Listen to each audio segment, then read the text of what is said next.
Hi everyone. Welcome to our webinar today. Um, I'll quickly start by introducing the Indian Seabird group, and then I'll introduce our wonderful speakers.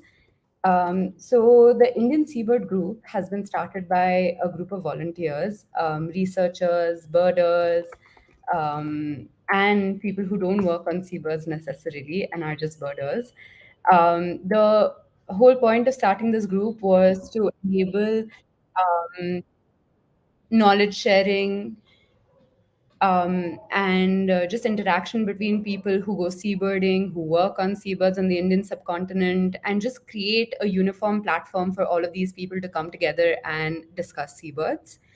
Um, I will quickly introduce our first speaker now, as we're already running a little bit late.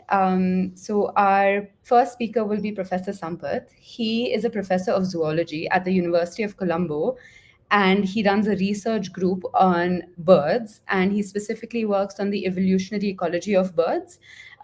He is today going to be talking to us about birds of Sri Lanka and his own work on seabirds of Sri Lanka. I will add him to the stream now.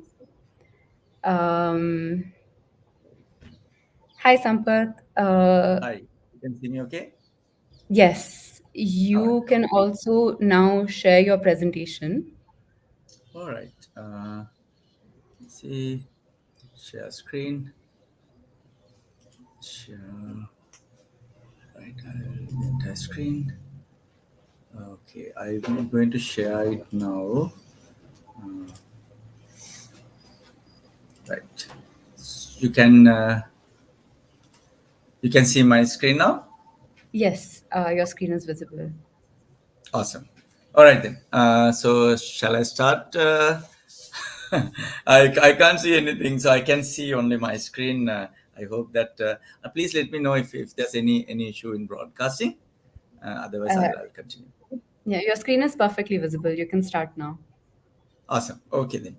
So yeah, thank you very much for the opportunity, Dr. Pandey and Indian Seabird Group. And we met about a month ago in Mumbai, talking about some aspects of research and policy and related matters on seabirds of the region.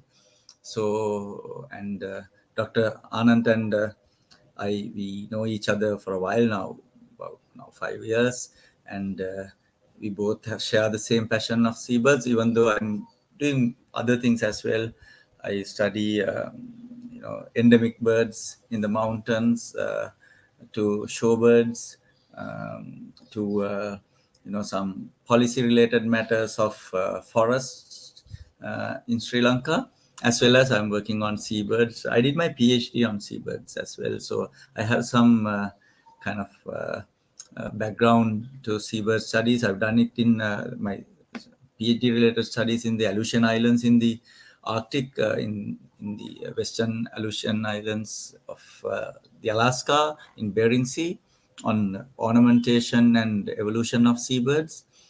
And then I still continue some of these studies on the auklets. There's small penguin-like birds, but they can fly.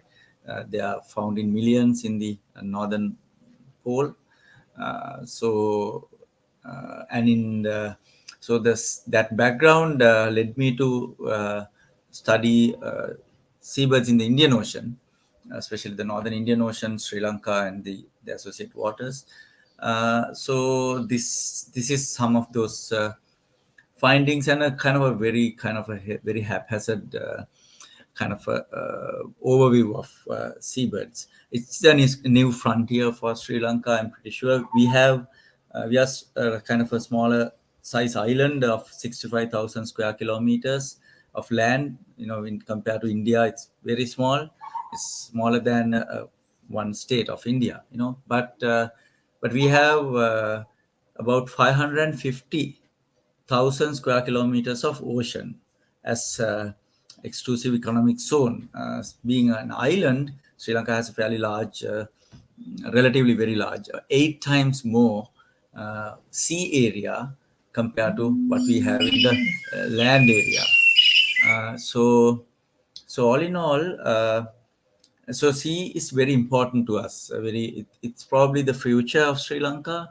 It's probably the the farmlands of Sri Lanka. It will be probably the mines of Sri Lanka might be located in the ocean, so as the biodiversity, because it's relatively less explored. We have blue whales, a resident pod of blue whales, to very large concentration of marine mammals, pelagic birds, and then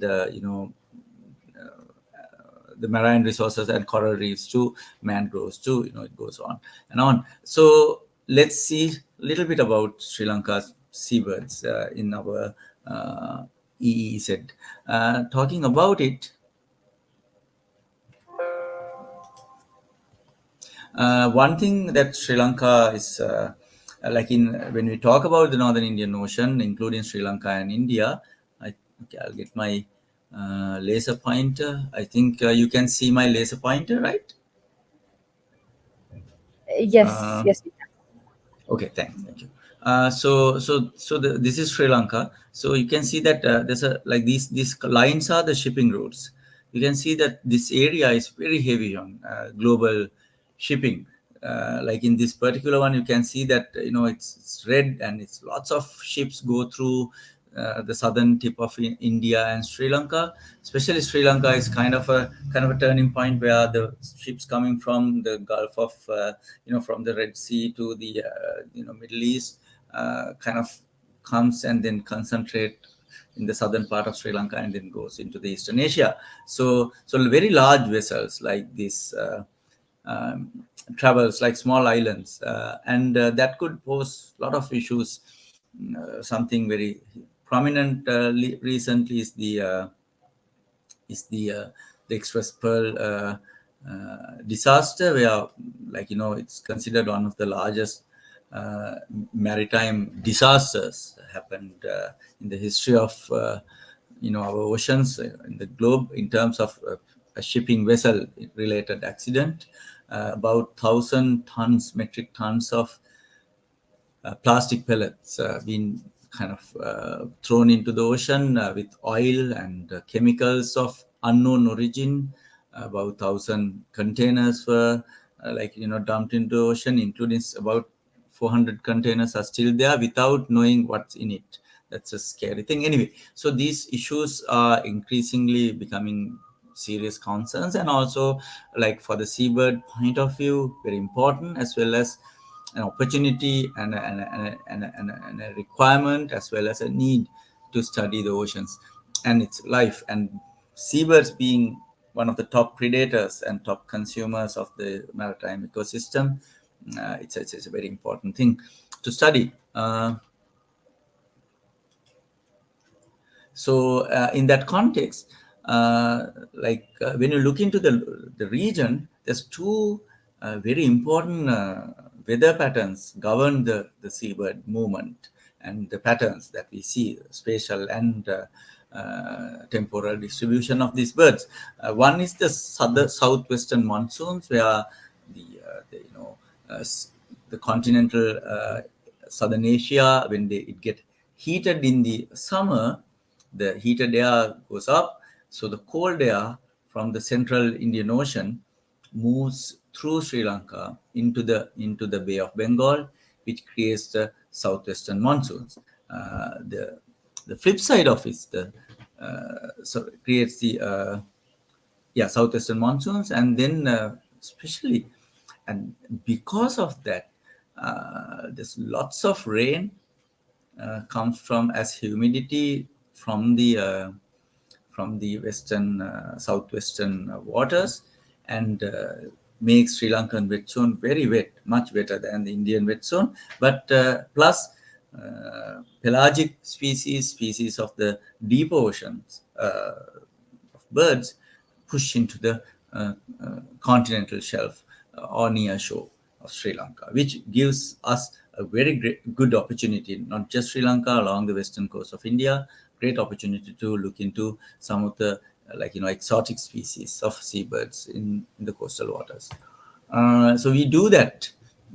This slide shows that some of the the ways we do, like we do a lot of coastal sea watching, because our continental shelf comes about 10 kilometers, as close as 10 kilometers to the shoreline in the southern part of the island. So the shelf break or the deep water like ends in very close to the mainland, to the island, the coast. So sea watching, coastal sea watching is a really interesting aspect of our part of the, like, in Sri Lanka when it comes to seabirds. And the pioneer of that is Rex de Silva, the guy on top. He've done many studies. I'll show you at least one slide of his work. Gary Alport recently done fair bit of sea watching and kind of created a culture of watching seabirds among the youngsters. Like, you can see that small kids to normally like established birders who are normally spending their weekends in the forest, looking for rarities, gather in the coast with the scopes, and spend some time. And we've done some like beach walks to look for beach seabirds and all. So the three pictures here is Rex, Rex in the top, Gary in the middle, and then Modita Hiranya. He's upcoming like a serious seabird, and Lester Pereira. He's a veteran bird guide, as well as a pioneer seabird watcher. And then Lahiru Walpita, who based in a very critical location in Mana, and he seabirds come to him rather than he goes to the birds. He get lots of beach birds and records of very rare birds, from his basically from his workspace. So these are important players of this story that I'm telling.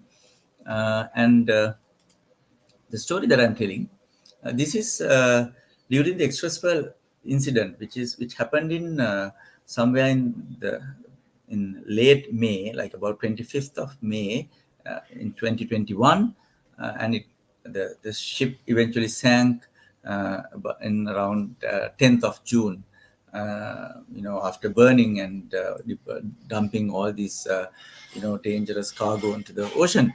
And during that time, we've done some sea watching, and the projections of it based on the counts that we got ended up about 39,000 birds in a span of 5 days. And that total, like you can see that here, the bridal turns were one of the main ones, since this is May, and since this is during the height of the southwestern monsoons.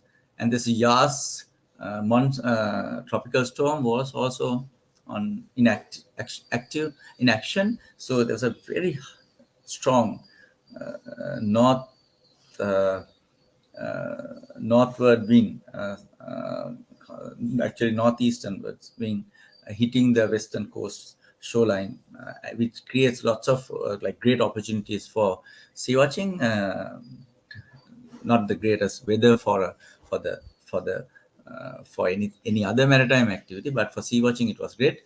So you can see that the bridal turns were the largest number seen, and then followed by lesser crested terns, and then great crested terns. These are like common species in the western coast, so as like wedge-tailed shearwaters, fresh-footed shearwaters, and then Jaegers, and tropic birds, and then the coastal terns. So the numbers were very rich, and it kind of it showed, like how bad this express pearl disaster could be for maritime birds. But we haven't found any serious mortalities as a result of this. Even that's fortunately. But anyway, but in the context of seabird studies, I'm showing some of these analysis we've done, like very simple ones. So we've done like a eBird review from the Nigama Chilau here in the west, in the left hand side of the x-axis, Chilau here, and the Hambantota it's here in the right hand side of the axis. The eBird records from 2019. January, so 2019 January to 2021 April, that is in blue, and then the during Express Pearl event, that is May to November 2021, that's in red. So you can see that anyway clearly two peaks. One is Jala, Vattala, Colombo area, somewhere here, where the epicenter of the Express Pearl event, as well as where the most of the birders are located. So most of the sea watching from the coast is done in this area. That is this, and then the second peak is somewhere in Miris, in this area. That is the majority of the pelagic uh, tours being done as a result of the whale watching. So those two peaks are significant. Partly that's the places where the seabirds can be watched in the coastal waters because of the southwestern wind, as well as the shelf break comes very close to the coast. Uh, Going back to 1980s, Rex de Silva, as I mentioned earlier, studied purely based on coastal, sea watching context. He didn't use boats. He used like a good viewpoints, mostly in Colombo, uh, and basically sit early in the morning and very systematically studied the movement of seabirds. And he counted at times 400,000 bridal and sooty terns, mostly bridal terns, flying south. And that was a mass migration, and it was published. And that was the first kind of scientific study of seabirds in the region, in our in Sri Lankan waters. And mass migration is still happening as exactly the way Rex is documented.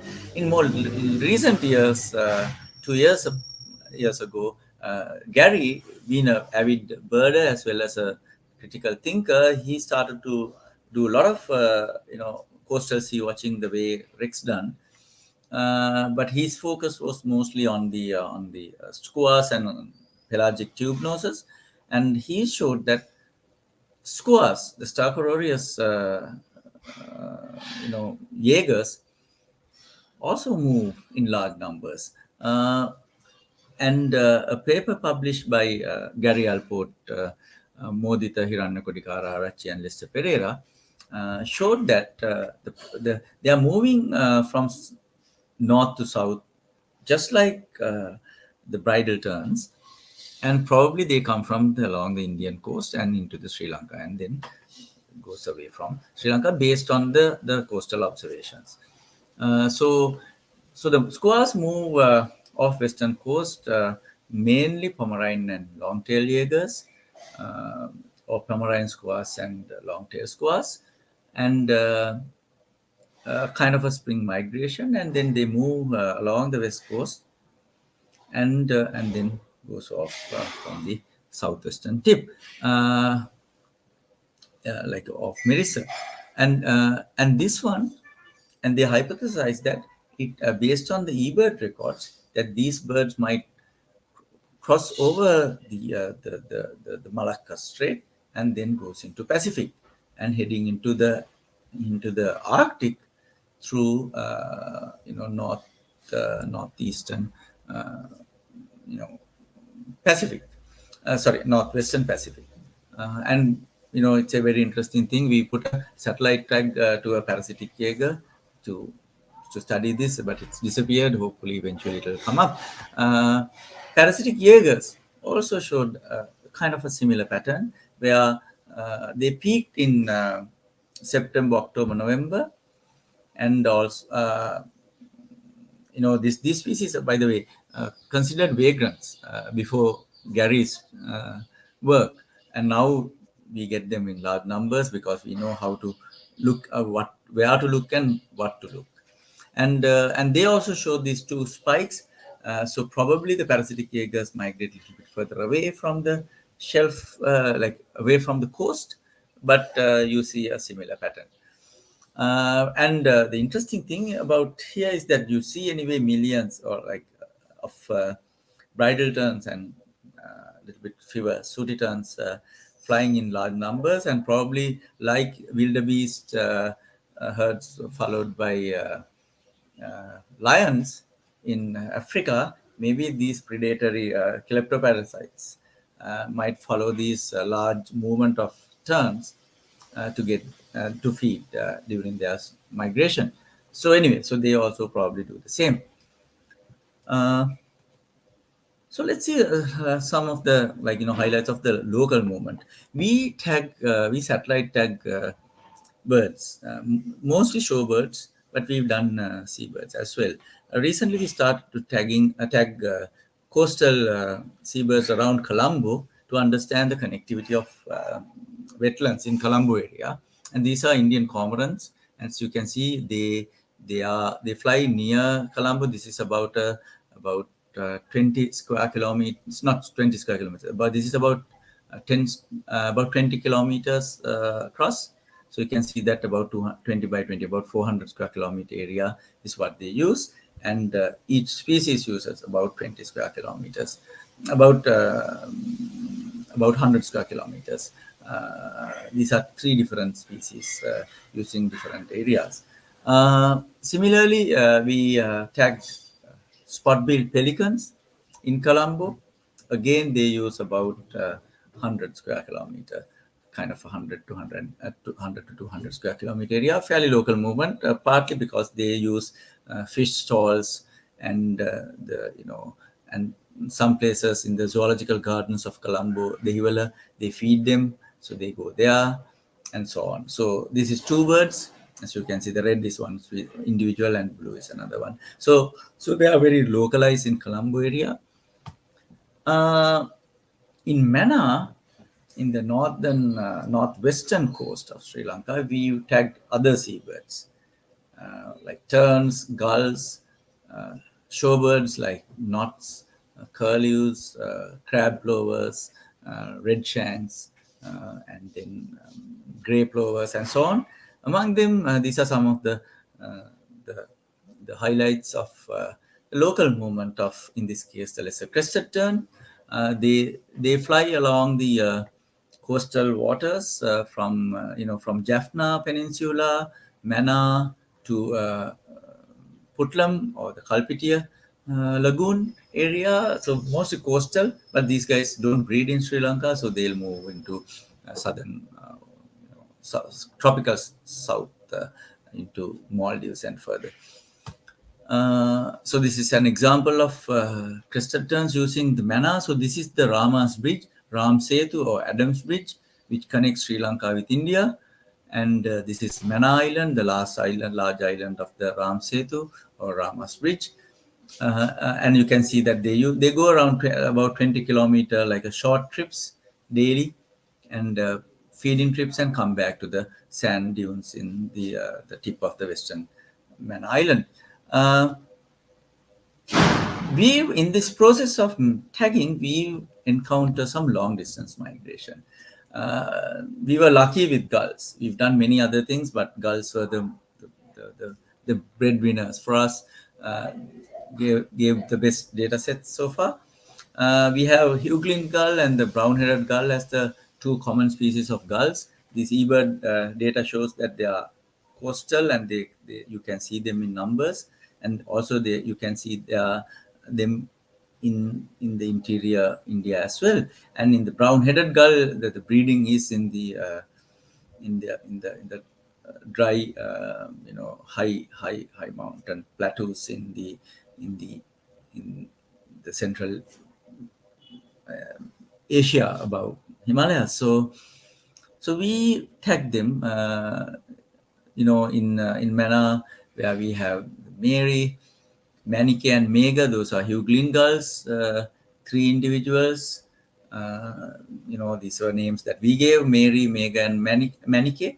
And we had two brown-headed gulls. One we call Himakumari, after it's the Snow Queen, and then Sherpa Tenzin, which is another one after the Tenzin Noge and Edmund Hillary. So these birds were tagged in Mannar in the eastern, northwestern tip of Sri Lanka. Here are the stories what they've told us. This is the migration, the map of brown-headed gulls. They breed in the in this area in the uh, northwestern China and the Tibet and all, and breathe overwinter in the peninsula, south in the coastal areas. We tagged them, two of them, as I said, Himakumari and Shapatensing, in Mana, and they spent some times in Mana in April and then move north. This is Point Kalima, so they one of them stopped at Point Kalima, the other one flew a little bit further north. They flew these lines are the northward migration. They flew across India, eastern coast of India, and cross Himalayas and went into their breeding grounds. And both these individuals. And then in the spring, they came in a different loop and came to Mana. So it's kind of a loop migration crossing Himalayas. The northward migration, they fly very fast. One individual only took 4.5 days from Mana to all the way to its breeding grounds. The other one took a little bit longer. And southward migration along the western coast, along Maharashtra, Kerala, and into Tamil Nadu to Sri Lanka. Uh, in the process, they cross. They'll reach Tibet by crossing Himalayas, and they cross Himalayas in about 18,000 feet altitude in the case of Himakumari, and in the case of Sherpa Tenzing, it crosses through the 19,500 uh, uh, foot elevation, and this is so these guys are about 500 to 700 gram birds. So far, the known other species that cross uh, Himalayas are much heavier. They are bar-headed goose, demersal cranes, and steppe eagles. They are all large, like Boeing 747 type birds, very powerful, big, heavy birds. Versus these guys are like Cessnas, small, like propeller, like flying machines type, small, like around 500 to 700 gram, smaller birds. So this is one of the very few confirmed cases of crossing Himalayas. And in this case, especially by a very lightweight bird. So this is the lightest weight bird that crossed these very high altitudes of Himalayas. And the other species, we have a heavier bird, which is Hughlin gull. And Hughlin is a complex. Larus fuscus complex has many subspecies, and some authorities consider them as full species. And for the practical purposes, we consider them as full species.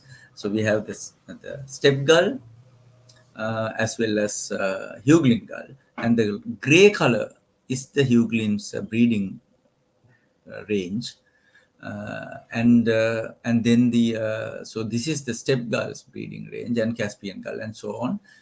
So there's a fair bit of confusion in the terms of their where they go and what they do and the overlaps and the hybridization.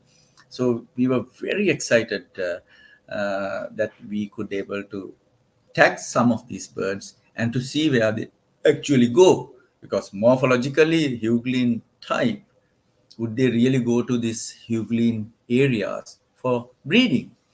So we managed to catch Manike, Mega, and Mary in 2 consecutive years, three individuals of Hughlin gulls, and we tagged them using our satellite tags.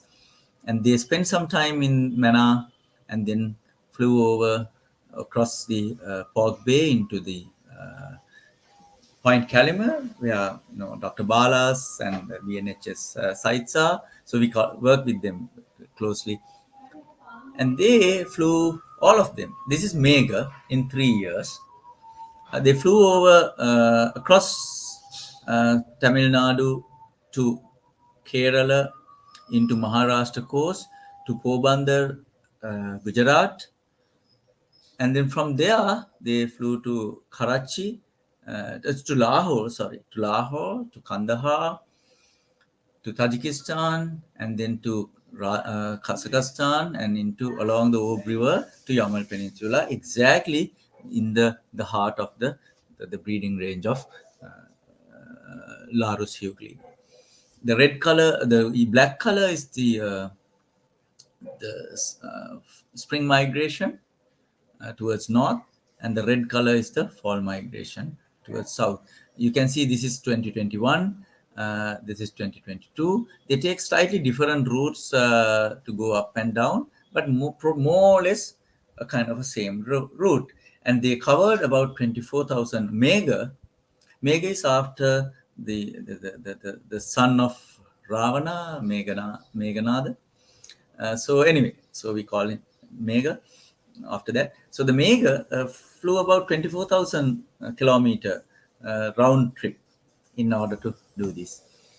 Manike, after the Manike Magehite, the famous song, we call this particular individual Manike, and Manike did the same.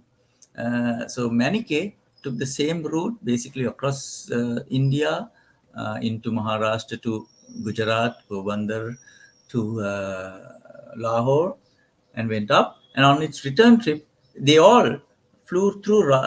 They fly north through Afghanistan, but through uh, fly south through Iran into the Arabian Sea, and then to Karachi and spend some time in Karachi, and then head south. So this is kind of the pattern all three birds done. Mary, we don't have a southward migration. We only have a northward migration, but that was done in 2022. But they all showed the same pattern. We managed to see them, reside them in the winter. This is Manike, recited by Lahiru Walpita again from Mana. This is in front of his office, basically, and you can see the windmills and all. And this is Manike flying in Mana during its winter. And in the process, so they fly from the coastal Sri Lanka to its breeding grounds in the summer in the Arctic. And so this is the migration maps of three individuals over three summers. And you can see that this is only three individuals, but our Indian friends like Yashodan Bhatia and the crowd in Gujarat.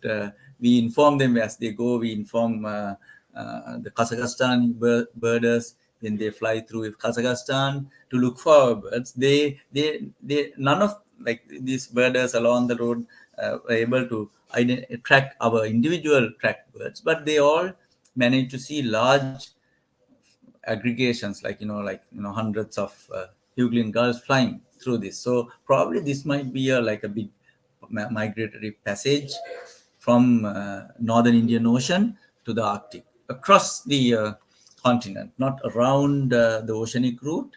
So this is a kind of a shortcut of about 8,000 kilometers. But anyway, this is what we've seen with the migration. And also I'll quickly show a few more slides. We have breeding seabirds as well. We don't have any of the tube noses. Procellariform is breeding in Sri Lanka, but we have breeding the greatest aggregations of breeding terns and noddies in the Ramas Bridge. This is Sri Lankan side. We've done surveys along this fair number of visits to document, and we've seen great crested terns, bridal terns, sooty terns, common terns.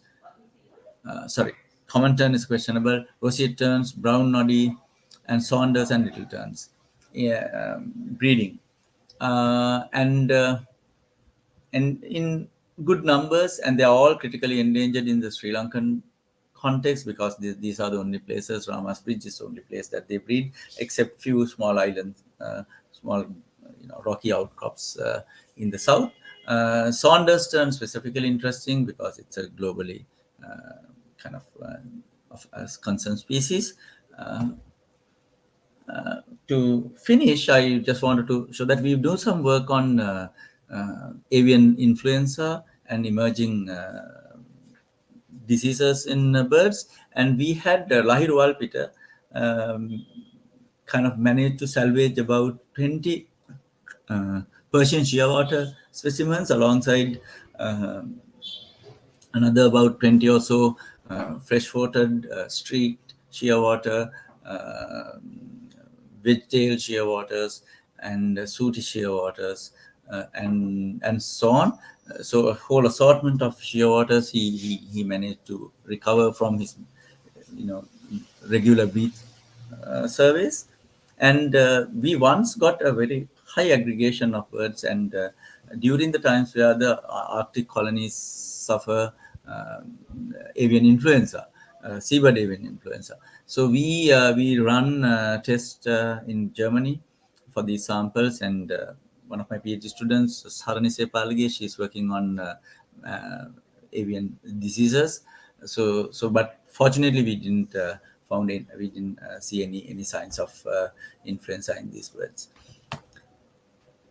Yeah, this is a collaborative work from with the Professor Lai Kao from Chinese Academy of Sciences, Dr. Bala from BNHS, Mr. Nyanam of Palmyra House fund the local work, and Fogesel is the main facilitator of the management of the project, and Wetlands International, BNHS, Sri Lankan government, University of Colombo, and my lab, Avian Sciences and Conservation, is all part of this. My PhD student, Gayamini Panagoda, she's in India right now presenting some of this work at ATBC, and a lot of people involved.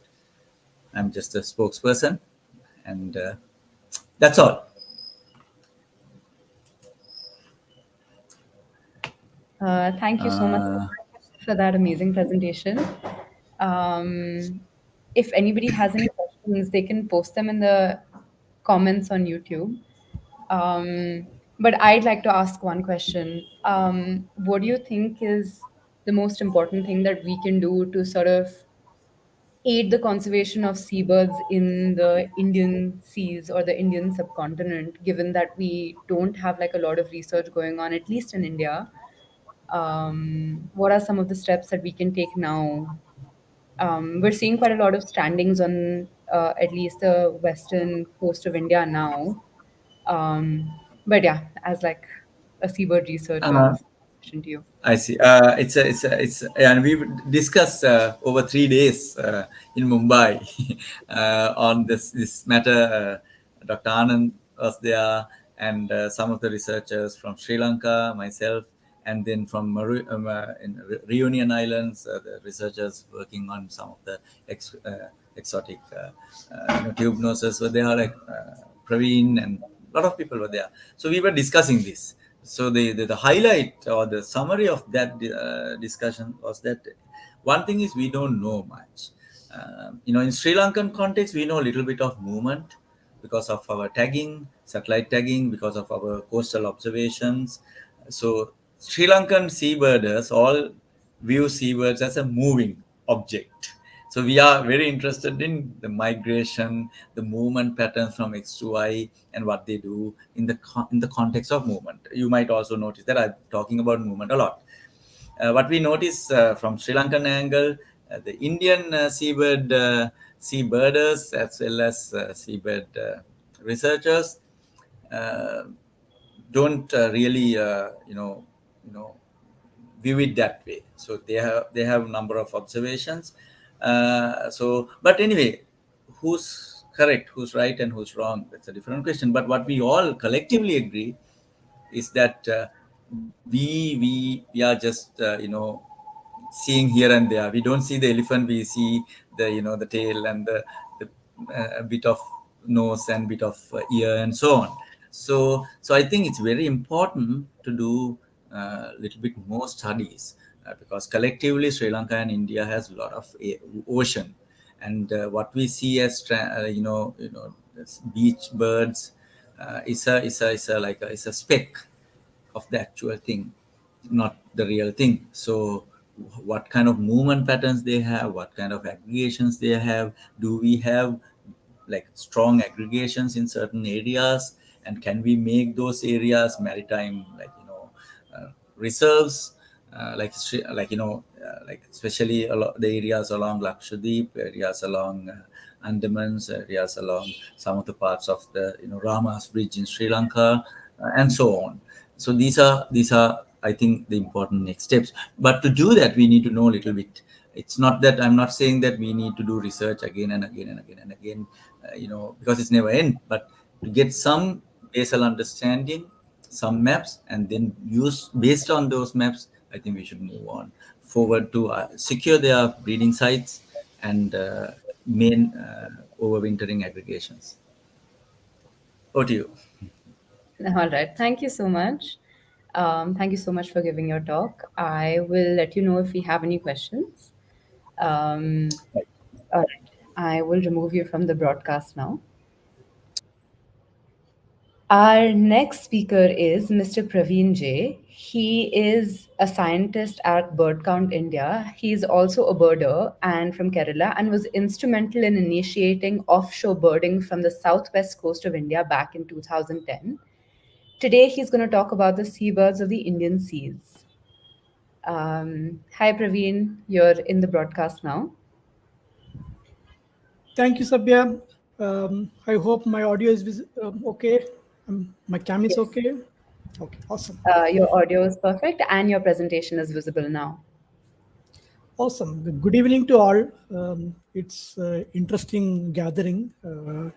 10 years back, I could not have imagined something like this. Now we are actually having a kind of a mini conference where two people are presenting on seabirds live on YouTube, and there are people watching on YouTube. This is awesome from where we were in 2010. Uh, my presentation is just to give an overview of what are the seabirds which we have in India and what we know little. We already heard from Dr. Sampath on how little we know. Based on what little we know, what can at least what kind of cuts we can give so that we can know, okay, these are abundant birds, these are actually rare birds. The information has come from various sources. As and when I speak through, I will probably touch upon them, and then probably also towards the end, I would suggest a few papers if people are interested to know more. So, with that overview, let me go to the next slide. Yeah, so this roughly covers the list of bird families of seabirds which we have. We do have boobies, frigate birds, tropic birds, shearwaters and petrels, storm petrels. It's a different couple of different families. Skuas and yahers, pelagic terns and gulls, phalarope, some do occur at sea, and of course there's an albatross. So this roughly covers the family of seabirds. Not a lot, but still a lot things to see because you don't get to see most of them from land. Again, before we see a few birds, let's just try to understand what is the scenario we are talking about. There is something called as an exclusive economic zone. It's not something which is there on the minds of land-based researchers. It's a very maritime term. This is an area where a country is allowed to do research and a few other things. Typically, it's 200 nautical miles from the nearest coast. And if there is another landmass, it's a median between these landmass. So you would see that the distance is roughly about 200 nautical miles from the Maharashtra coast. You come down south, you can see how the median line with Maldives is drawn. You can also see how the median with Sri Lanka is drawn. It continues to the eastern coast, and then there is a EEZ around the Andaman and Nicobar Islands. So in the Andaman Sea, we have an EEZ. There's a EEZ on the western side and EEZ on the eastern side. Together, it makes to about 2.3 million square kilometer. Just imagine India is 3.2. It's still roughly 65% of the area is sea.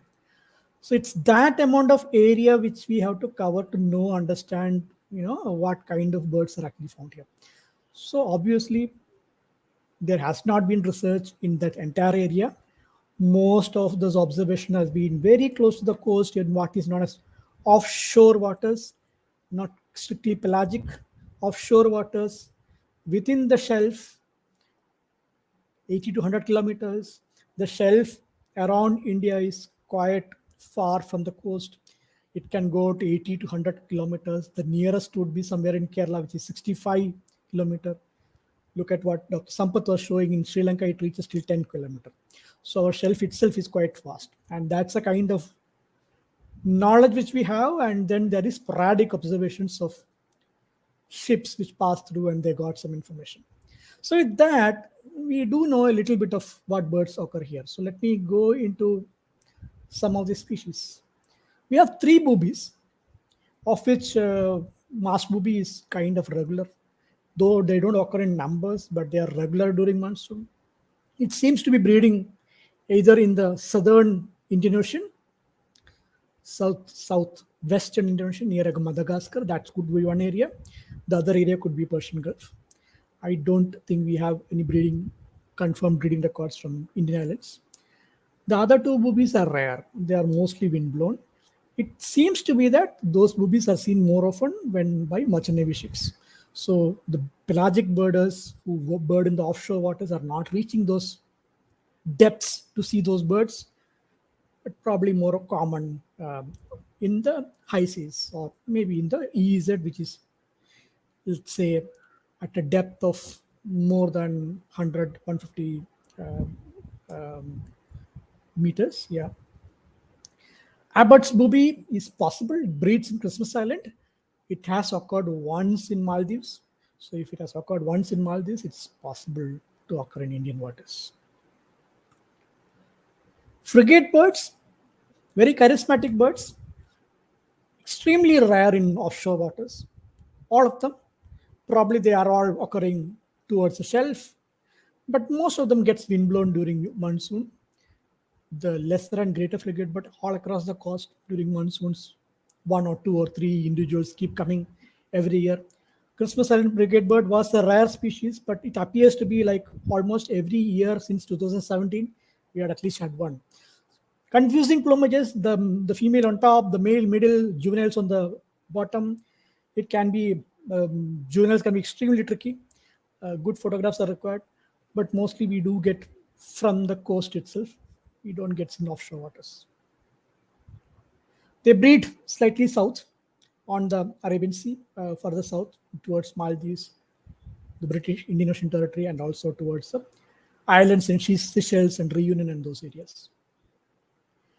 Tropic bird, they are like the paradise flycatchers of seas, okay? Like long tail, white and sometimes golden tail. Red-billed tropic bird, not rare. One or two keeps popping up here and there. Mostly on the west coast, rare on the east coast, because they probably breed on the Persian Gulf area. White-tailed tropic bird, slightly less common, but there still seems to be records. They seems to be coming from south, from the southwest Indian Ocean, and probably to near the Christmas Island and those places also.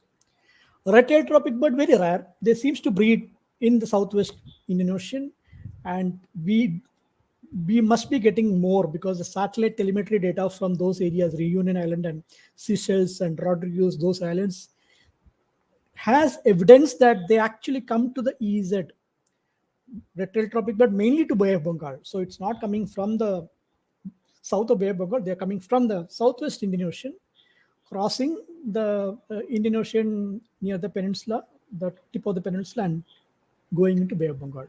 We still have only got vagrant records, no records from the sea.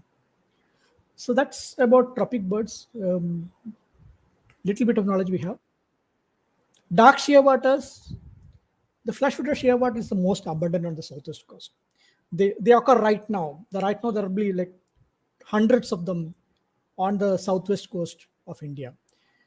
There is definitive evidence that the birds breeding in southwest, southeast, or southwest Australia, they are the ones who are actually spending the non-breeding season, which is the southern winter, but the northern summer, which is right now, off Sri Lanka and off Southwest India. There are studies which definitely proves that. It's a near-threatened species. It just seems to be the main non-breeding site.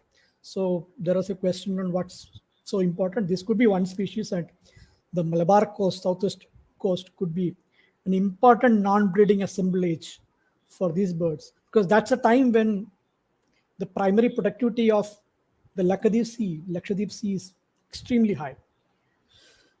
Wedge-tailed shearwater comparatively lesser. They seems to breed mostly around the islands around Madagascar, all the small islands in Southwest Indian Ocean. Estimate says that roughly about 70,000, 80,000 of them should be in Indian waters, Indian EZ waters. But we do tend to see much less. I mean, it's probably more common in Bay of Bengal, and that's where probably we have to look more of it. Short-tailed shearwater and sooty shearwater, they are, you can say, vagrants. Both of them spend their non-breeding season on the southern Pacific. And when they migrate north during spring, which is April, May, they tend to get split. Some birds seems to somehow get split in the Straits of Malacca. The larger population goes north in the Pacific. The smaller population seems to reach Bay of Bengal or Arabian Sea, and then we seem to get them here. So there are a few records of short-tailed shearwater reaching quite north to Calcutta itself in May during cyclonic disturbances. Sooty shearwater recent entry, first time recorded few months back. Again, peak April is when we saw it.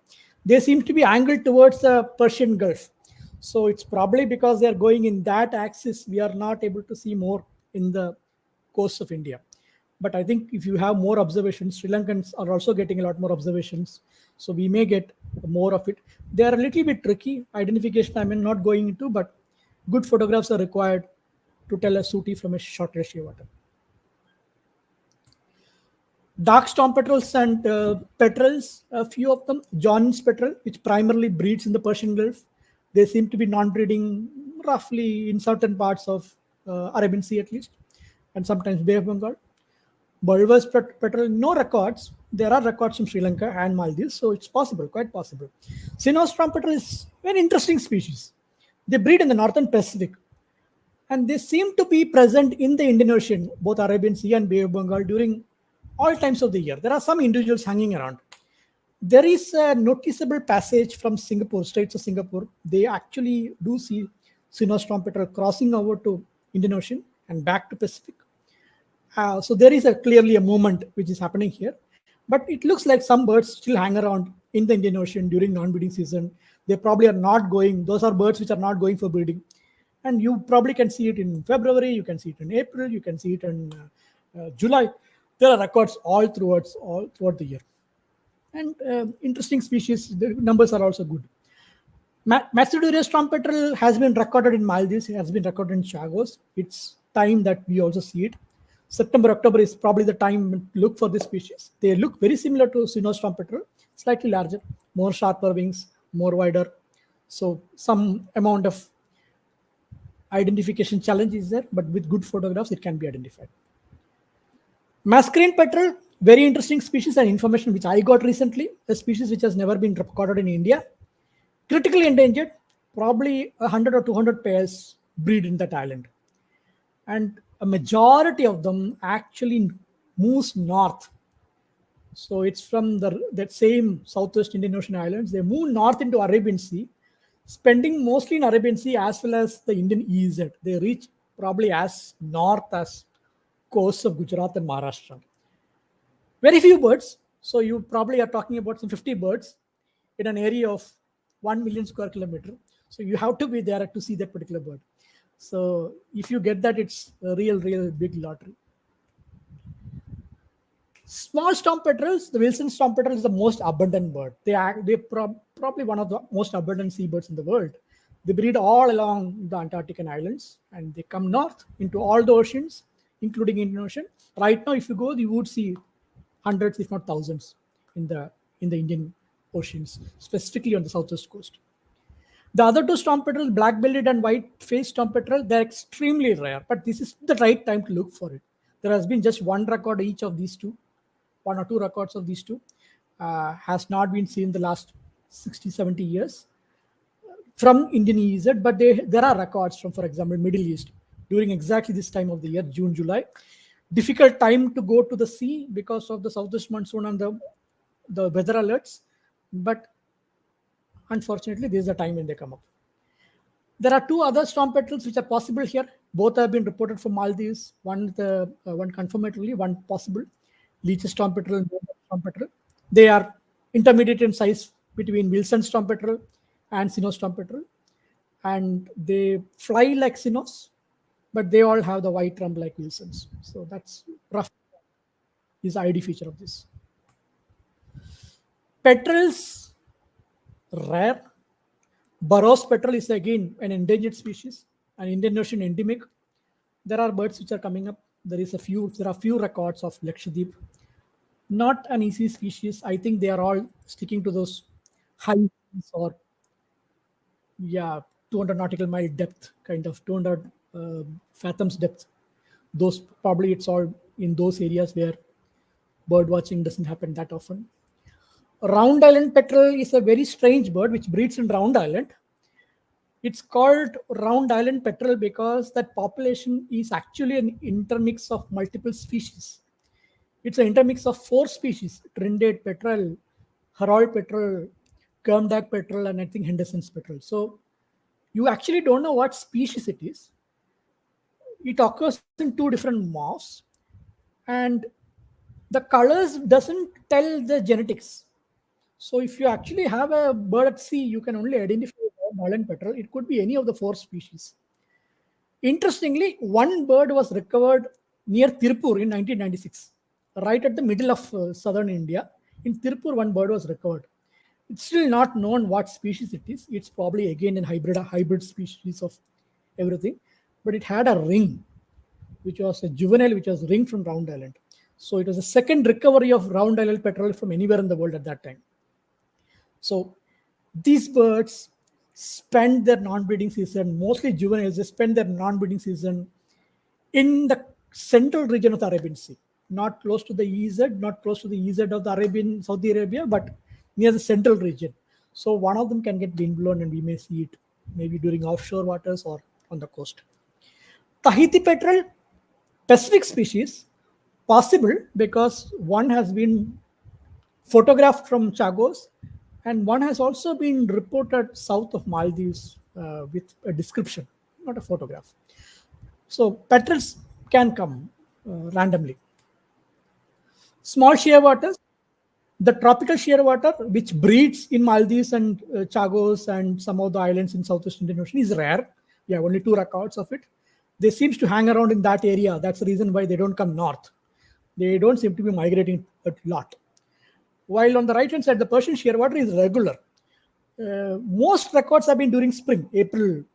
The numbers have been during spring. There are records throughout the year, but spring records are more. So there is a suggestion that it's actually using the southwest coast for migration back. So they're probably wintering further south, somewhere in the southeast Indian Ocean, and they're migrating back through the southwest coast, and that's when the numbers peak, and then they reach the coast of Persian Gulf, where they breed in numbers. Streak shearwater and Cory shearwater. Streak shearwater breeds in northern Pacific. A few records exist. It's not clear what's a pattern. Many records have been during July, September, when they should be breeding. So there are some non-breeding individuals hanging around, which we are probably seeing. So it's not yet clear what pattern streak shearwater follow.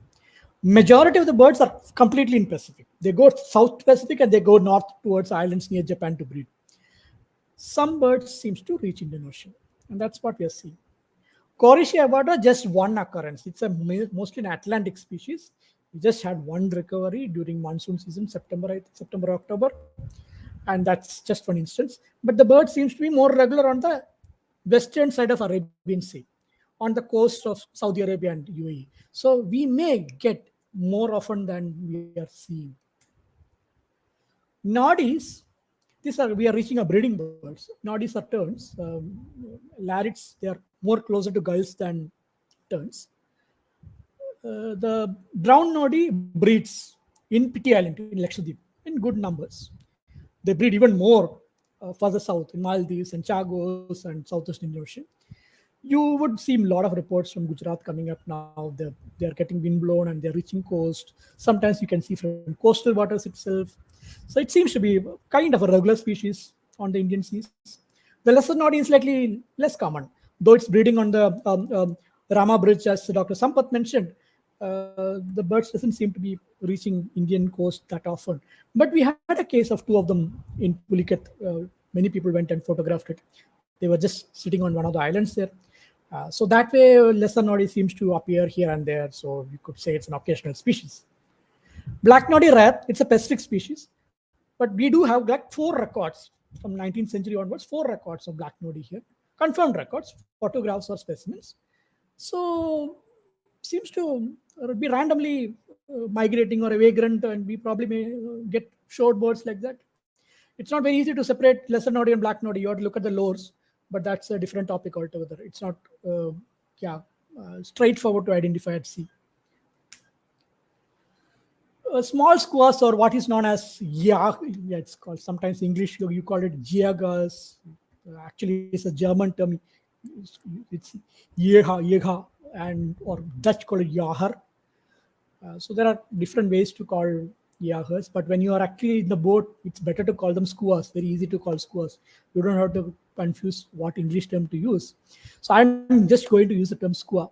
Arctic skua, also known as parasitic yahar, Pomeranian skua, and long-tailed skua. All three are regular. You already heard what Dr. Sampath mentioned about this skua migration. The Arctic skuas are more common during passage season, more in September, more common in March. Pomeranian seems to prefer peak winter. Long-tail, at least very regular during spring migration, when you can see adults.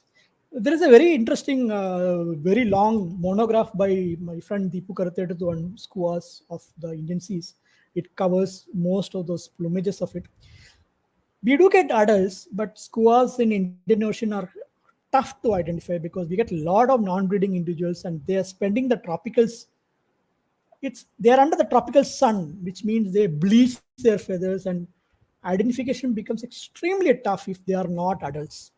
So there is a little bit of caution to interpret, and what we tend to see is that we tend to get more than 50% juvenile or immature birds, and identifying them between the three species is not that straightforward. But the migration, what we see is that the Arctic skuas go after the pale terns, the crested terns. They don't go after the bridal terns. They go after the pale terns. Common terns, crested terns are the targets which the skuas will go and chase and get the fish out. So whenever those numbers are high, the Arctic skuas are less high, and they tend to occur everywhere. So they tend to occur like farther from the shore, near to the shore, just following the turns here. Same for long-tailed skuas also. They tend to chase the pale turns. Pomeranian skuas seem to also chase the dark turns like bridal turns. So no sense of clear migration pattern which we could observe from the coast, at least Indian coast, unlike what was seen in Sri Lanka. But who knows? Like there may be quite seasonal, limited to a few days. South polar skua and brown skua do occur. There are ring recoveries from Atlantic for South polar skua. There are confirmed specimens. They mostly tend to occur during this time of the year, July, August, September. They are big, easy to identify, but between them it's very difficult to identify. And they interbreed in the Antarctic, so little tough. Phalarope, though it's found in land, sometimes some of them also winter in Arabian Sea. So this is how we will see. It's a very tiny bird. By the time you see it, it might disappear. There are a few records from Arabian Sea far off into the coast of Phalarope swimming at sea. Bridal tern, the most abundant bird at sea, I would say. They tend to sit also on the ocean, on the any kind of floats, and they don't seem to be getting blown inland during cyclones and all, compared to sooty terns, which just during monsoon season they just come inland. Many sooty terns come inland very quickly, probably because they really fly high. They don't sit on the ocean at all. They fly really high, so they get caught in these winds. And the estimates from Round Island and southwest Indian Ocean says but 3 million sooty terns come towards India EZ from that area. So it's supposed to be really, really numerous. So we don't see that many. And there is also a possible Aleutian tern, which can come maybe in the Andaman Sea, because they occur around Singapore. They must be coming in small numbers towards Andamans. Hopefully somebody will see it soon. Sooty terns, of course, breed in Pity Island. Bridal tern seems to breed in Bengular locks, but most of them are actually not breeding around the islands around India. More coastal, three terns, crested terns, two of the crested terns and sandwich tern. Uh, won't go deeper into it. You could see from the coastal waters, but they are also seen in deep sea. There are two subspecies of great crested terns which can occur here. Black neck tern, extremely rare on the west coast. Though they breed in Maldives, they're extremely rare on west coast because they seem to just occur around those islands. They don't come further north. On Andamans, they are common birds. They breed also. They are very common in Andaman. White tern, very rare in India, but they breed in southern Maldives, and they stick to around that island. They don't come further. So very rarely they get wind blown and we get in southwest coast. Common tern, not really a pelagic bird. They of course breed in Ladakh and Tibet, but they are also found in the oceans. We do tend to get a lot of common terns in offshore waters. Rosy tern, more offshore.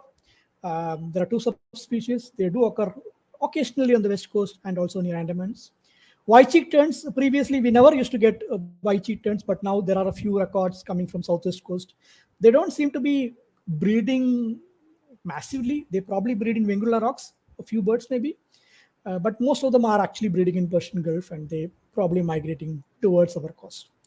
Arctic tern, quite possible, has been reported from Chagos. The only report from India is from Ladakh. We'll come to the migration part of it a bit, but Arctic tern can occur. Crazy migration sometimes can occur for pelagic birds. This is a light mantled albatross recovered from the coast of Tamil Nadu a year back, I think. First albatross to be seen in South Asia. It's a completely southern ocean species. But this is something about pelagic birds.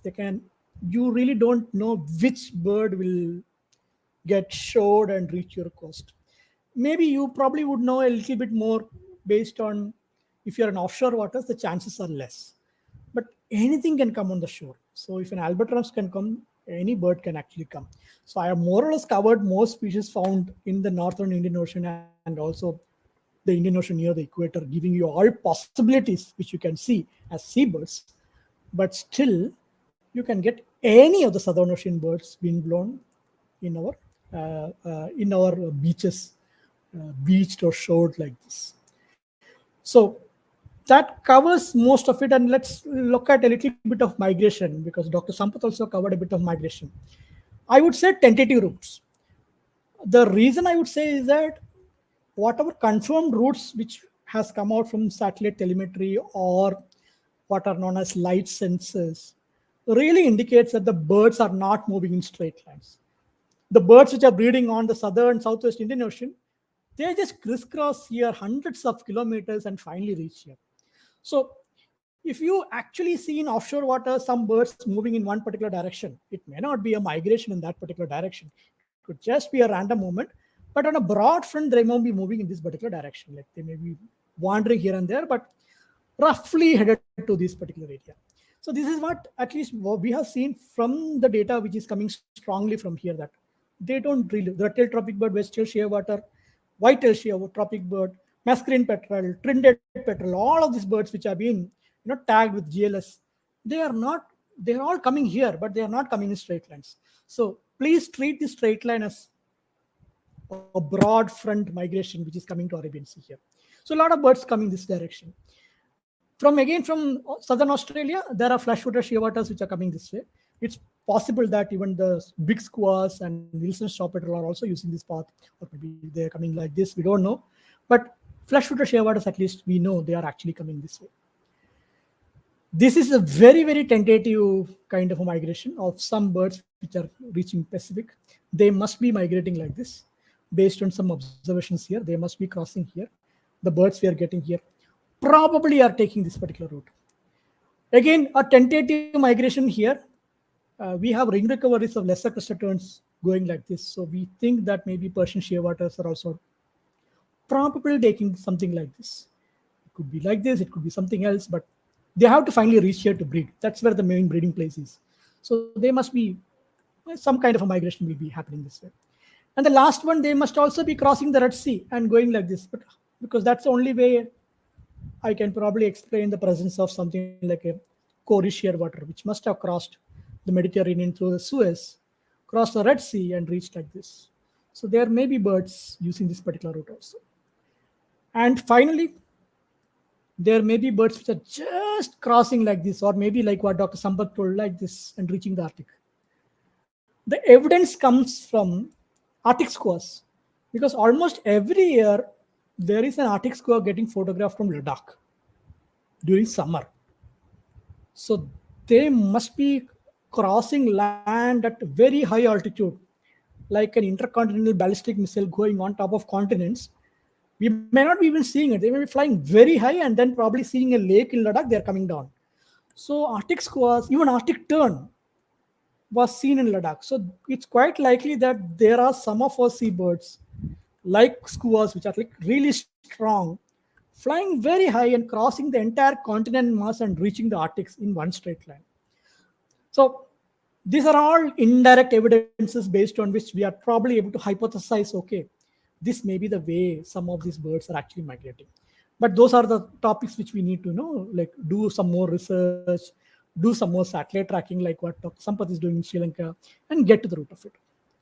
And if you are interested in a lot more seabirds, there may be a few books which would be interesting. Of course, we have our standard books of Rasmussen, Grimmett, and all those things. But if you are more interested in seabirds, Peter Harrison's Seabirds is a very good book. There is also an interesting book by Steve Howell, mostly for Atlantic, but a lot of photographs for the birds which occur in Indian Ocean also. Even this bird is good, though it's more an advanced bird guide for all kind of species. A lot of shearwaters and petrels are covered here, so it's also a good book. So these are some of the books which you could use. Bob Flood has written good books on shearwaters and petrels, which may also be interesting. So if you have access to them, it will also make you a little more interested in this topic. And there are a lot of publication which has come out. These are like just a selection of few publications from South Asia. Most of these things are online available. If you search for them, you should easily get in Google.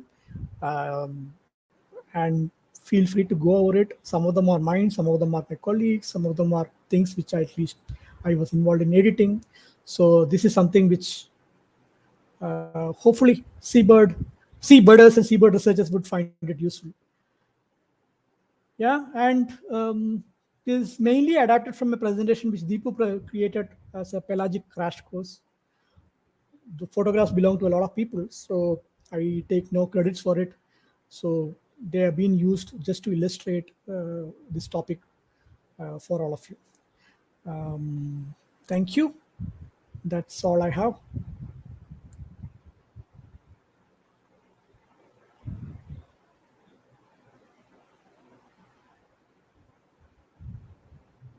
Thank you so much, Praveen, for that amazing talk. I have one question for you. How do you think we can increase the interest of people towards seabirds? Because I feel like people go out birding, but they don't really think about seabirds. But it's also because I guess offshore surveys are not that accessible. But how can we still generate more interest in the general public about seabirds in India? Great. Yeah, things have picked up a lot. I think from what we are seeing is that it's a cyclical effect, in the sense that somebody goes there, they see something that triggers other people to go. They see something else, and that actually increases. So the best way to increase is to make sure that some people go to see, and when they go to see, they would find something else, and that will trigger the domino effect that more people will go there. Apart from that, generally, uh, apart from talks like this, it could also be good to actually have create some kind of a short photo guides or booklets which can be circulated to birders and even people like fishermen on the coast, so that they can actually go there, and whatever they see, they can report back. And when they report back, there will be a lot more interest from people to go out in offshore boat trips and do it. But now people have figured out how to go out in the sea, how to use boats and go out to the sea. It's only a matter of getting the right timing. Best time to go out to sea is August, September, when sea is relatively calm but rich in birds, and then sometime during March, April.